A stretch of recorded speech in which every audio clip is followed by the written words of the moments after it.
শুরু করি বিএনপির যত ভুল নিয়ে। আসেন আল্লাহর নামে শুরু করি।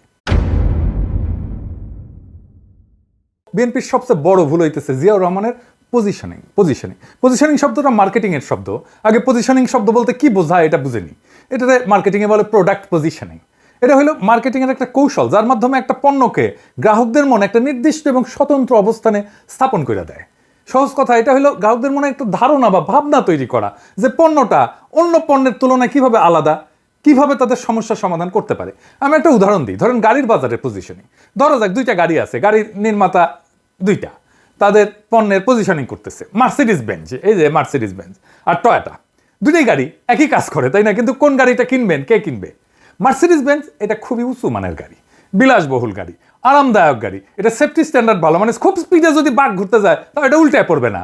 বড় লোক দেখানোর জন্য আর কি, নিজের সম্পদশালী দেখানোর জন্য, সোজা কথায় ভাব জন্য লাগে আর কি।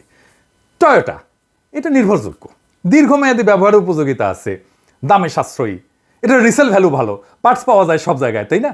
দুইটা ব্র্যান্ডে গাড়ি তৈরি করে, কিন্তু তারা আলাদাভাবে নিজেদের পজিশনিং করছে যাতে ভোক্তাদের মনে আলাদা আলাদা চিত্র তৈরি হয়। এক গ্রুপ কিনবে মার্সিডিজ আর এক গ্রুপ কিনবে টয়োটা, আলাদা জায়গা সবার। বিলাসবহুল কথাটা শুধু মার্সিডিজের জন্য, টয়োটার জন্য কিন্তু না। টয়োটা যদি বলে আমি বিলাসবহুল তাহলে কিন্তু হবে না। মার্সিডিজ যদি বলে আমার পার্টস সব জায়গায় পাওয়া যায় তাহলে হবে না।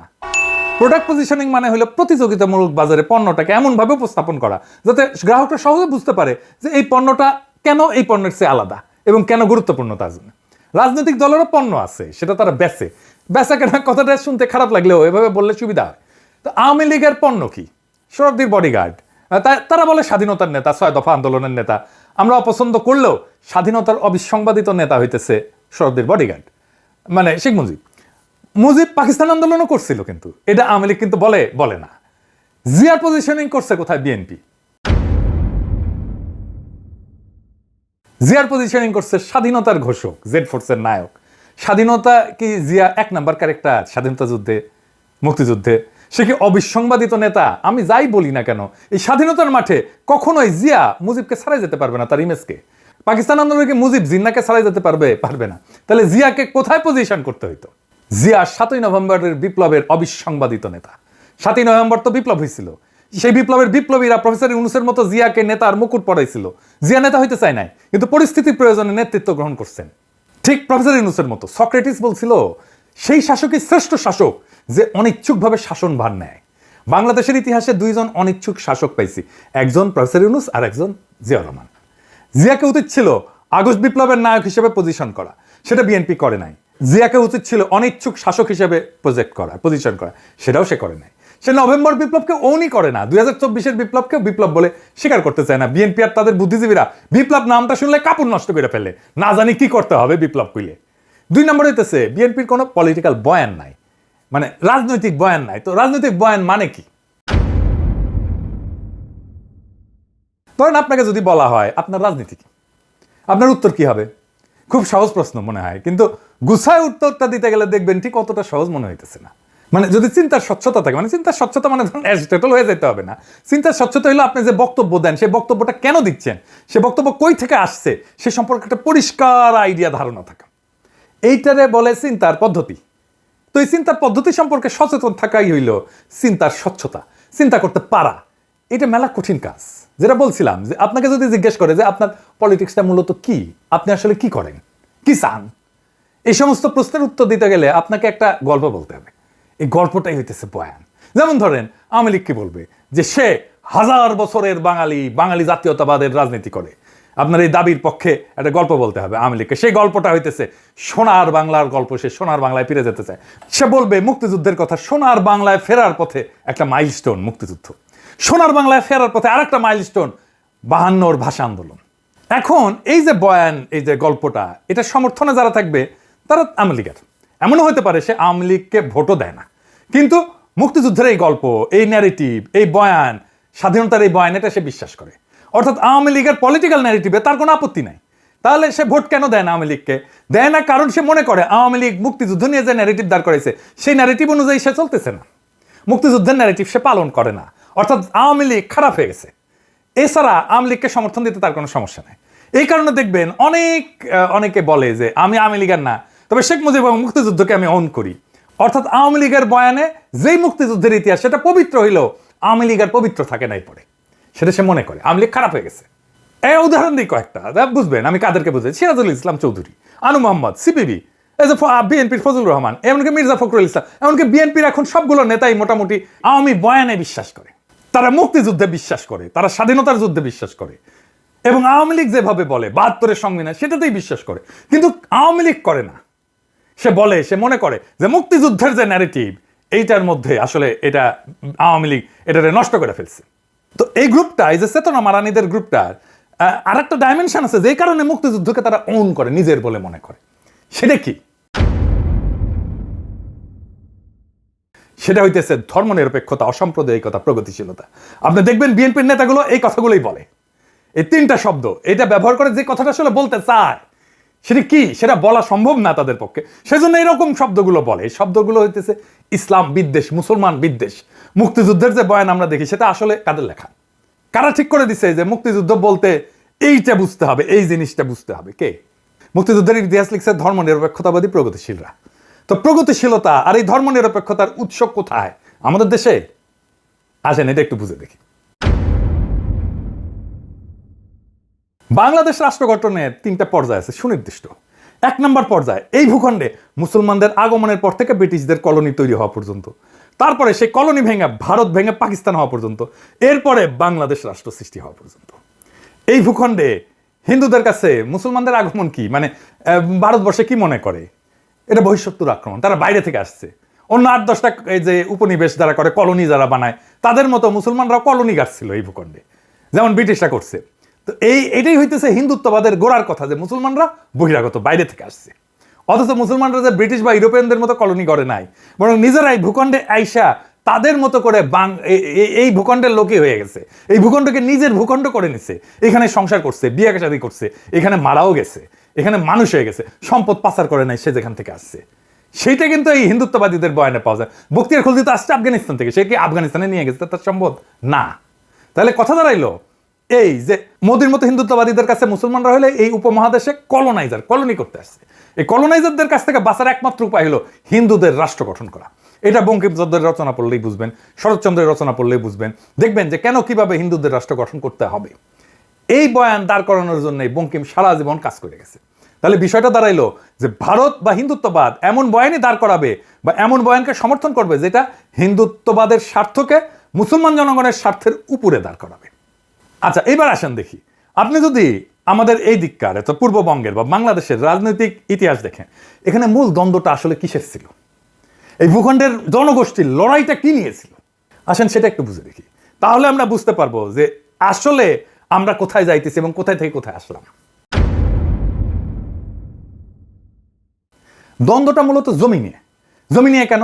কারণ জমি কৃষিভিত্তিক সমাজের জীবিকা। মূলত পৃথিবীর অধিকাংশ দ্বন্দ্বই তার সম্পদ নিয়ে।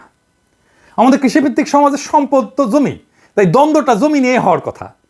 মোগল আমল আর ব্রিটিশ আমলে যে ভূমি ব্যবস্থাপনা ছিল, এই দুইটার মধ্যে মৌলিক তফাৎ ছিল। মানে মোগল আমলের থেকে ব্রিটিশ আমলে, মোগলদের বিশেষ করে আকবরের আমলে জমির মালিকানা ছিল সম্রাটের। খাজনার বিনিময়ে কৃষক জমির সকল অধিকার ভোগ করত। জমিদারের কাজ ছিল মূলত প্রশাসনিক, খাজনাটার মালিক ছিল না সে। খাজনাও ফসলের উৎপাদনের উপরে নির্ভর করতো। কোনো বছর ফসল যদি ভালো হইতো খাজনা বাড়তো, উৎপাদন কম হইলে খাজনা কমে যেত। বাংলা অঞ্চলে ব্রিটিশরা চিরস্থায়ী বন্দোবস্ত চালু করার পরে এই ব্যবস্থার আমূল পরিবর্তন আসে। শুরু হয় আমাদের দুঃখ। কেমন সেটা? জমিদার হয়ে যায় ভূমির মালিক, আর কৃষক হয় খাজনা দেওয়ার মেশিন। ফসল ভালো হয়েছে কি খারাপ হয়েছে সেটা না, নির্দিষ্ট পরিমাণে খাজনা কৃষককে দিতে বাধ্য থাকতে হবে, একই পরিমাণে খাজনা। ফসল খারাপ হইলেও দিতে হবে, ভালো হইলে তো দিতে হবেই।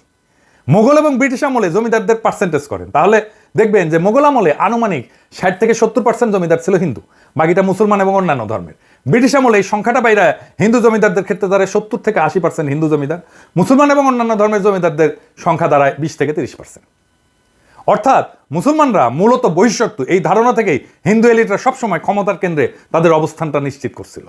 ফলে ব্রিটিশদের আমলে আমাদের বাংলা অঞ্চলে হিন্দু জমিদারদের বর্ধিত ক্ষমতা পরিণত হয় মূলত রাজনৈতিক প্রভাব খাটায়, হিন্দু প্রভাব বজায় রাখায়।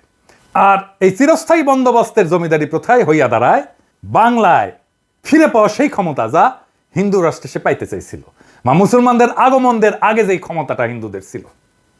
মুসলমানদের আগমনের পরেই প্রথম ব্রিটিশ আসার পরে হিন্দুরা তাদের হিন্দু রাষ্ট্র মানে মুসলমানদের হঠায় রাষ্ট্র ক্ষমতা তাদের অধীনে নেওয়ার সুযোগটা এমনভাবে পাইলো যেটা মুঘলদের আমলে ছিল না। তো হিন্দু রাষ্ট্র বানানোর পথে জমিদার শ্রেণীর যে রাজনৈতিক প্রভাব, সেই প্রভাবের বিরুদ্ধে বিরোধিতা করবে কারা? মুসলমানরা, কারণ তারাই প্রজা। মনে রাখবেন যে এই বিরোধিতা গরিব কৃষকদের জমির মালিকানা আদায়ের আন্দোলন।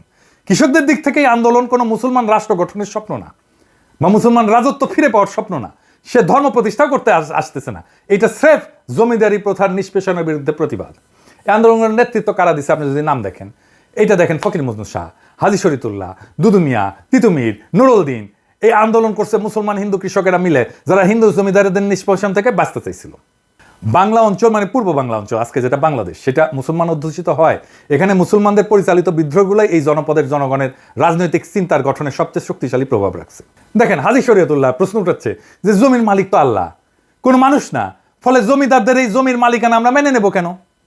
একটা গান আছে এই ধারণার উপরে ভিত্তি করে, শুনছেন কিনা জানি না। এটা হইতেছে এরকম: মাঠে মাঠে সোনালি ধান, পরাণ পাগল করে, কয়দিন পরে সেই ধান যাইব জমিদারের ঘরে রে, আমার হিস্সা নাই সেই ধানে, আমি যদি আল্লাহর বান্দা, জমিন ও আল্লাহর, আদম হাওয়ার সন্তান মোরা, সমান অংশীদার রে, আমার হিস্সা যায় কোনখানে। এই যে প্রশ্নের ধরনটা ধর্মীয়, কিন্তু অর্থ কি? অর্থ হইল আমরা এই বেইনসাফি মানি না। অর্থাৎ ইসলাম হয়ে উঠতেছে অন্যায়ের বিরুদ্ধে প্রতিবাদের হাতিয়ার, প্রতিবাদের ভাষা। খেয়াল করেন, জমির মালিকানার প্রশ্ন পরিণত হচ্ছে একটা রাজনৈতিক প্রশ্নে। অর্থাৎ ইসলাম শুধু ধর্মে সীমাবদ্ধ থাকতেছে না, এটা পরিণত হচ্ছে মজলুমের অধিকার আদায়ের অস্ত্রে। এই কারণেই বাংলাদেশে ইসলামকে শুধু ধর্মে রিডিউস করে নিয়ে আসাটা প্রগতিশীলদের একটা কৌশল। কারণ তাহলেই সে ধর্মকে ব্যক্তিগত বলে ড্রয়িং রুমে আলাপে বিষয় বানায় ফেলতে পারবে, ড্রয়িং রুমে আটকায় ফেলতে পারবে, তার রাজনৈতিক প্রভাব থাকবে না। এর ফিরে যায়, তার মানে আমার রাজনৈতিক প্রশ্ন হচ্ছে যে আমার জমির মালিকানা যারা দেয় না তারা আমার শত্রু। রাজনৈতিক প্রতিপক্ষের জায়গা করে নিচ্ছে হিন্দু জমিদারেরা। হিন্দু জমিদার মানে শুধু জমির মালিকই না, সে মূলত তার জমিদারের সকল প্রজার মালিক। জমিদারের বাড়ির সামনে দিয়ে জুতা পরে যাওয়া যায় না, হাঁটা যায় না, জমিদারের ছাও মারানো যায় না, জমিদারের নাতির অন্নপ্রাশনে টাকা দিতে হয়, বেশি খাজনা দিতে হয়। আবার মুসলমান যদি মুখে দাঁড়িয়ে রাখে তাহলে খাজনা দিতে হয় এক্সট্রা, গরু কোরবানি দেওয়া যাবে না, খাজনা দিতে না পারলে পিটায় মেরে ফেলবে, জমিদার পূজা করবে সেজন্য খাজনা দিতে হবে মুসলমানদেরকে। তখন মুসলমানরা প্রশ্ন তোলে যে আমি কেন হিন্দুর পূজায় খাজনা দিব?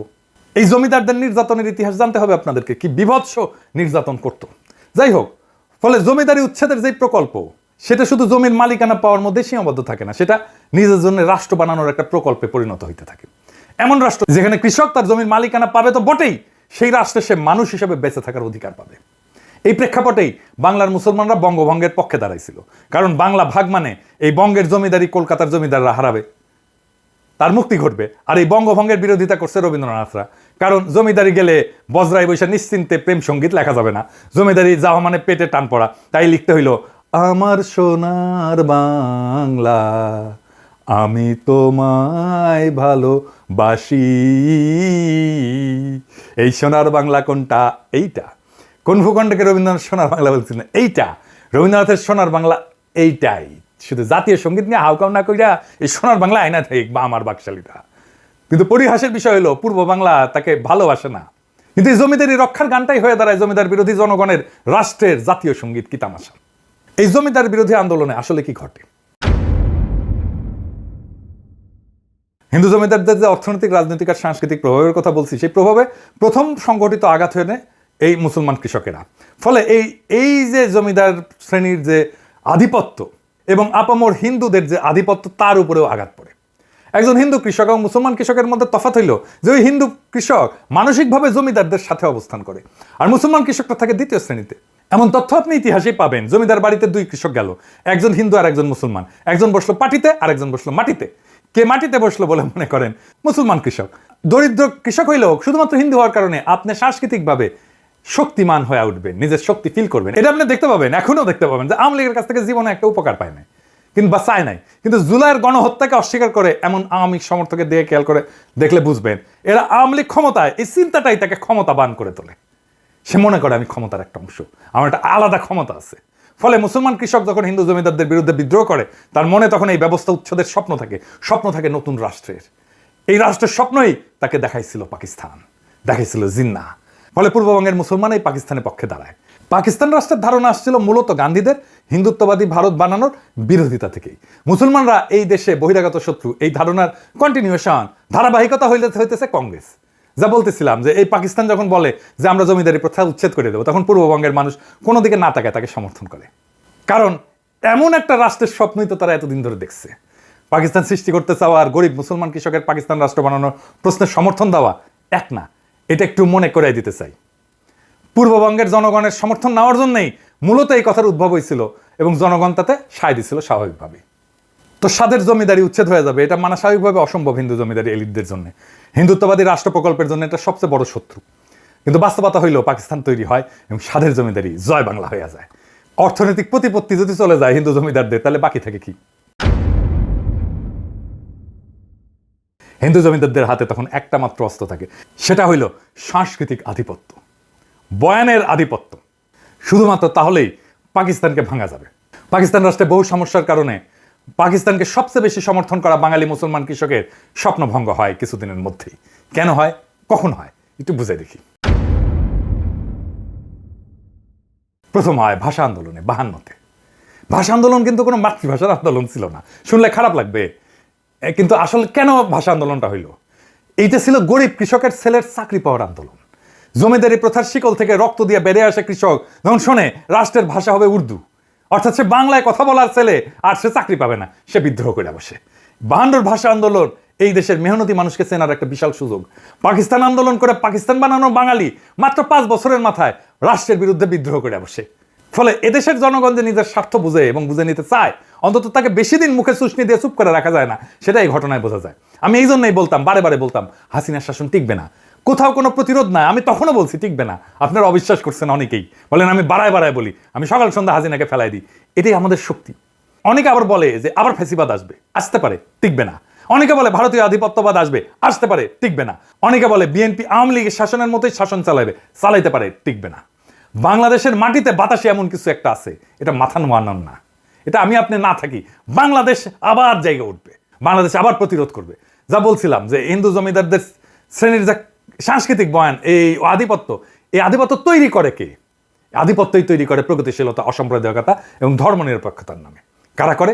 প্রথম আলো, টেলিস্টার, সিপিবি, ছায়ানট, উদিসি, এদের মাধ্যমে। যে কথাটা বলার জন্য এই 3টে শব্দ ব্যবহার করে, সেটা কি ইসলাম বিদ্বেষ, মুসলমান বিদ্বেষ। কারণ কি? তার কারণ এই মুসলমান তার শখের জমিদারি, তার হিন্দুত্ববাদী ভারত ভেঙে দিছে। ফলে তাদের গায়ের ধরে না পারি চিন্তার ক্ষমতা আমাদের নিচেই রাখবো। প্রমাণ দিই আপনাকে। যদি জিজ্ঞেস করা হয় একজন অসাম্প্রদায়িক প্রগতিশীল লোক বললে আপনার মাথায় কেমন চিত্র ভেসে ওঠে, আমি উত্তরটা দেবো না। তবে শুধু এটুকু বলবো যে আপনার মাথায় কোনো দাড়ি টুপিওয়ালা লোককে, মুসলমানকে অসাম্প্রদায়িক প্রগতিশীল বইলা মনে হবে না। মুক্তিযুদ্ধের পর থেকে আমাদের রাষ্ট্রে রাজনৈতিক বয়ান যেটা আধিপত্য করতেছে, সেই বয়ানে কি দাড়ি টুপি পরা কাউকে স্থান দেওয়া যায়? ভেবে দেখেন। আমাদের প্রধান বয়ানে দাড়ি টুপি পরা সবাই হলো পাকিস্তানি, এবং জাফর ইকবালদের মতো সবাইকে পাকিস্তান পাঠিয়ে দিতে হবে। যে দাড়ি টুপি আর লুঙ্গির মুসলমানরা বাংলাদেশ রাষ্ট্র বানাইলো, তারাই এখন এই দেশের শত্রু, আর মালিক হইল কলকাতার সোনাগাছির খাটের যোদ্ধারা। এই দেশের অসাম্প্রদায়িকতা হইল পয়লা বৈশাখে রমনায় সিঁদুর ধুতি, হাতে শাখা পইরা মুসলমানদের ছেলেমেয়েদের নৃত্য করা, আর দাড়ি টুপি বোরখার আদম হইল দেশকে জঙ্গি বানাইতে চাও চরমপন্থী ইসলামিস্ট। এই তো প্রগতিশীলদের বয়ানে মুক্তিযুদ্ধ, তাই না? যে গরিব মুসলমান কৃষক জমির মালিকানা আর অধিকারের রাষ্ট্র বানাইতে বহু সংগ্রামের শেষে এই বাংলাদেশ বানাইলো, সেই বাংলাদেশে তারা হয়ে গেল দেশ বিরোধী। খুব মজার ব্যাপার না? আর এই বয়ানের কারিগর কারা? এই বয়ানের কারিগর হইতেছে সেই প্রগতিশীল সাম্প্রদায়িক ধর্মনিরপেক্ষ ভাইয়েরা আর বোনেরা। এই বয়ানই তো হিন্দু জমিদারদের কালচারাল ন্যারেটিভের আধিপত্যের বয়ান, যে বয়ান এসে থিতু হয়েছে আওয়ামী লীগের হাতে। ফলে আওয়ামী লীগ হয়ে উঠছে ভারতের একমাত্র বর্ষার স্থল। বিএনপির রাজনৈতিক দেউলিয়াত্বের কথা উঠতে যে এত বড় ইতিহাস আনতে হইল, ক্ষমা করবেন, এবার বিএনপির আলাপে ঢুকবো। জেনারেল জিয়া হইলেন এই দেশের ইতিহাসের দ্বিতীয় প্রধান রাজনৈতিক ব্যক্তি, যিনি ভারতের সৃষ্ট বাংলাদেশে অনুষ্ঠিত এই বয়ানের বিরুদ্ধে দাঁড়ায় পড়ছিলেন দ্বিতীয় ব্যক্তি হিসেবে। প্রথম ব্যক্তি কে ছিলেন? মৌলানা ভাসানী। অর্থাৎ মুক্তিযুদ্ধ তথা বাংলাদেশের পলিটিক্যাল ডমিনেন্ট বয়ানকে ভেঙে নতুন বয়ান দাঁড় করাইছিলেন জিয়াউর রহমান। তিনি যে খুব শক্ত বয়ান দাঁড় করাইতে পারছিলেন তা না, তবে আওয়ামী বয়ানের বাইরে তিনি আসতে পারছিলেন। ফলে ভারতের হেজিমনির বাইরেও যে এদেশে পলিটিক্স করা যায়, সেটার পথ তিনি দেখাইছেন। এমনকি মৌলানা ভাসানী ক্ষমতায় আসতে পারেননি, জিয়াউর রহমান ক্ষমতায় চলে আসছিলেন। সো মৌলানা ভাসানীর চেয়ে এক ধাপ আগায় জিয়াউর রহমান ইন্ডিয়ার কালচারাল ডমিনেন্স পলিটিক্যাল বয়ানের বাইরে নতুন একটা রাজনৈতিক চিন্তা দেখাইছেন এবং সেই চিন্তাকে ক্ষমতাশালী করে তুলছেন। আজকের বিএনপির অবস্থা কি? আজকের বিএনপি মুক্তিযুদ্ধের কথা বললে ৭২-এর সংবিধানের কথা বলে রাজনীতি করতে চাইতেছে। প্রথম আলো ডেইলি স্টারের সামনে জিয়াফত দিলে বিএনপির পুচ্ছে আগুন জ্বলে যায়, আর মির্জা ফখরুল মিছা কথা বলে বক্তৃতায় দেয় যে পত্রিকা অফিসে আগুন দেওয়া হয়েছে। এমন বাংলাদেশকে আমরা চেয়েছিলাম। বাংলাদেশ রাষ্ট্রের সাথে সবচেয়ে বড় গাদ্দারি এখন বিএনপি শুরু করছে। বিএনপি যদি মুক্তিযুদ্ধের আওয়ামী বাহিনী ফেরি করে, তাহলে আলাদা করে পার্টি করার প্রয়োজনীয়তা কিসের? আওয়ামী লীগ করলেই তো পারে। তো মুক্তিযুদ্ধের বয়ান দিয়ে যে ফ্যাসিজম আওয়ামী লীগ চালু করছিল, সে একই কাজ তো বিএনপি চালু করলো। তাহলে বিএনপির নিজের রাজনীতি কোনটা? উত্তর হইল যে বিএনপির কোনো রাজনীতি নাই। আওয়ামী লীগ তার বয়ান দিয়ে ফ্যাসিজম করছিল, কারণ সেটা করার জন্য যে জিনিসগুলো দরকার, যে ন্যারেটিভ দরকার, সেটা তার ছিল। বিএনপির ফ্যাসিজম করতে পারবে না, কারণ ফ্যাসিস্ট হওয়ার জন্য যে ন্যারেটিভ দরকার সেটা তার নাই। বড় জোর চাঁদাবাজ হইতে পারবে, টেন্ডারবাজি করতে পারবে, ঘুষ খাইতে পারবে, টেম্পু স্ট্যান্ড দখল করতে পারবে, আওয়ামী লীগের চাইতে কুৎসিত ভাবে গালি দিতে পারবে, কিন্তু রাজনীতি করতে পারবে না। ফলাফল হয়েছে যে বিএনপি রাষ্ট্র ক্ষমতায় যাওয়ার সবচেয়ে বড় স্টেক হোল্ডার যে দল, সেটা অলরেডি সবার কাছে একটা তামাশায় পরিণত হয়েছে। তাদেরকে এখন টেম্পু স্ট্যান্ডের চাঁদাবাজ বলা হয়। দেখেন, তারা দ্রুত নির্বাচন চায়, আগাম নির্বাচন চায়, সেটাও তামাশার বিষয় হয়ে গেছে। সে আগাম নির্বাচনের পক্ষে সে একটা ভালো ন্যারেটিভও দাঁড় করাইতে পারেনি। আল বদর থেকে বানানো আল বটর গালিটাই বিএনপির রাজনৈতিক দেউলিয়াতের সবচেয়ে বড় প্রমাণ। ভাষা ধার করতে হয় আওয়ামী লীগের কাছ থেকে। আওয়ামী লীগের বানানো মুক্তিযুদ্ধের বয়ানের বাইরে কোনো পলিটিক্যাল বয়ান বানানোর বুড়ো বিএনপির নাই। জিয়াকেও এই মুক্তিযুদ্ধের বাইরে কল্পনা করতে পারে না। আওয়ামী লীগের শত্রু বানানো দেখে আওয়ামী লীগের শত্রু জামাতকেই তার শত্রু বানাইতে হয়। আওয়ামী লীগ যেহেতু বানাইছে, তাকেও বানাইতে হবে। সেজন্য সে আসলে দেখেন, সে আওয়ামী লীগ বয়ানের ভিতরেই আছে, আওয়ামী লীগের ন্যারেটিভের ভিতরেই আছে। আওয়ামী লীগেররা যে গালিটা দিত, বিএনপি একই গালি দিচ্ছে রাজাকার বইলা। যারা আওয়ামী লীগের শত্রু ছিল, তারা এখন বিএনপির শত্রু হয়ে গেছে। সিপি গ্যাংয়ের মতো তারা ঝাঁপায় পড়তেছে আমাদের ফেসবুক পোস্টে। আওয়ামী লীগ আমারে বলতো আমি তারেক রহমানের টাকা খাই, বিএনপি এখন বলে আমি জামাতের টাকা খাই। চিন্তায় এতটাই গর্দভ। সেই আওয়ামী লীগের বয়ান, আওয়ামী লীগের ভাষা, আওয়ামী লীগের ন্যারেটিভ দাঁড় কইরা সে আমাদেরকে ফাইট করতে হয়। এদের সৃষ্টিশীলতার অভাব থাকার কারণে সে গালি এখন শুধু জামাতের মধ্যে সীমাবদ্ধ থাকতেছে না। এখন যারাই বিএনপি নির্বুদ্ধিতা নিয়ে কথা বলে, সবাইকে আলবটর বলে। আমাকে বলে আলবটর কমান্ডার বলে, আমি নাকি আলবটরের কমান্ডার। বিএনপির হয়ে কোনো শিক্ষিত লোক কথা বলে এমন দেখছেন কাউকে? ওই এক ছাড়া, ফাহাম ছাড়া। আর বিরানির দোকান থেকে চান্দা তোলা লোক, সে হচ্ছে বিএনপির অনলাইন সিপাচাল। তাহলে বিএনপির পক্ষ নিয়ে একটা কথা বলার লোক থাকলেও কেউ না। বিএনপির পক্ষ নিয়ে আসলে কথা বলতে গেলে আপনি আসলে বলবেনটা কি? আপনার বক্তব্যটা কি? বিএনপির রাজনীতি কেন করবেন? কেন আপনার পক্ষে আমার যাইতে হবে? কোনো উত্তর আছে? কোনো উত্তর নাই। এই কারণে দেখবেন আমাকে বিএনপির টপ লিডাররা গালি দেয়, কোনোদিন আওয়ামী লীগের টপ লিডাররা গালি দেয় নাই। কারণ তাদের আমার কথার জবাব দেওয়ার মতো মাল ম্যাটেরিয়াল তাদের মাথায় নাই। হার্দিক মজুমদার যে বয়ান তৈরিতে যে পারঙ্গম, সেটাও তারা পারে না। কেন আওয়ামী লীগের রাজনীতি করবেন এটা বলতে বললে হার্দিক মজুমদার যেভাবেই হোক, চেষ্টা করে হোক, সত্য মিথ্যা মিলায় 1 ঘন্টার একটা বক্তৃতা দিয়ে দিতে পারবে। কিন্তু এই বিএনপি সকল মাথায় হ্যাক করলেও বাজারি কথাবার্তার বাইরে 2 মিনিটও কথা বলতে পারবে না তারা। চ্যালেঞ্জ দিলাম, পারলে কইরেন। পারলে তো হাসিনার বিরুদ্ধে বয়ান আপনারাই তৈরি করতেন, আপনারা তো করতে পারেন নাই। বিএনপি জনগণের উপরেও ভরসা পায় না, তাই ওয়াকারের কোলে গিয়া ওঠে, ইন্ডিয়ার সাথে নেগোশিয়েট করে। যে বাংলাদেশ তাদের নেতা হিসেবে বরণ করে নিতে তৈরি ছিল, সেই জনতা মুখ ফিরায় নিচ্ছে তাদের থেকে। বিএনপির এই রাজনীতি আত্মঘাতী।